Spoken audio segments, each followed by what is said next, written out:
Aeroporto Marconi di Bologna, ore 19:15, direzione Cagliari.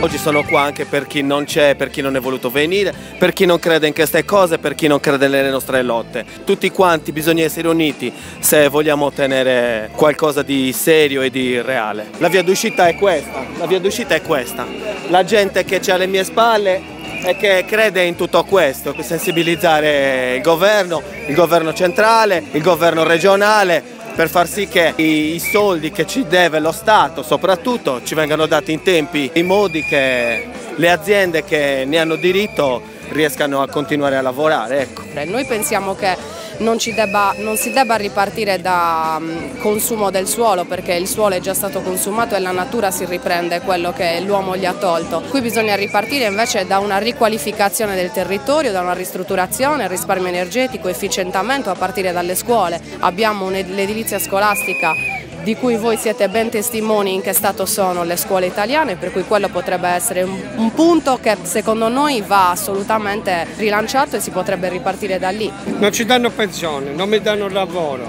non mi danno niente, cosa devo fare? Ditemelo voi cosa devo fare, devo andare a rubare a casa tua, a casa sua o a casa sua?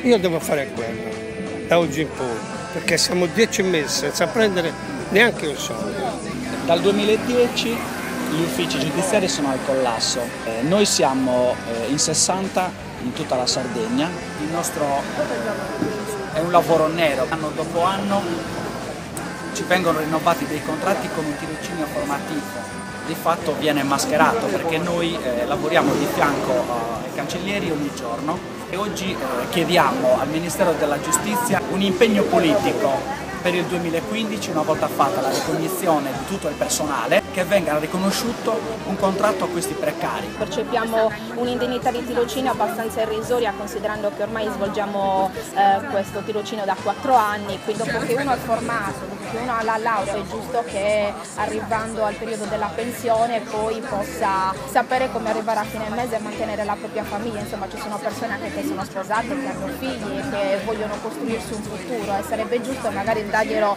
in maniera anche un po' più dignitosa.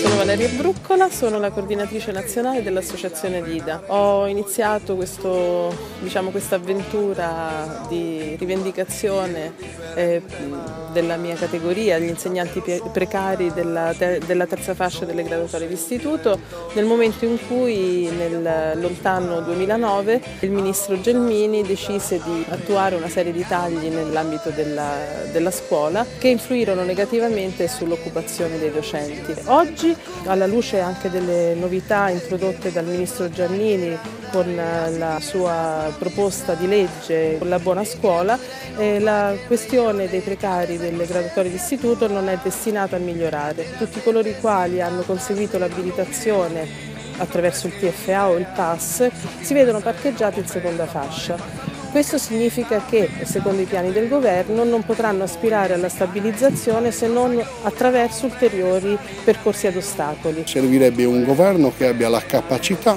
di riassumere gli impegni di tutti verso un piano di rilancio, di uscita dalla crisi e verso la delineazione di un scenario futuro che ci ridia davvero speranza, anziché continuare a fare la scelta di campo che ha fatto finora, schierarsi dalla parte dei padroni a danno dei lavoratori, e noi questo non lo possiamo accettare.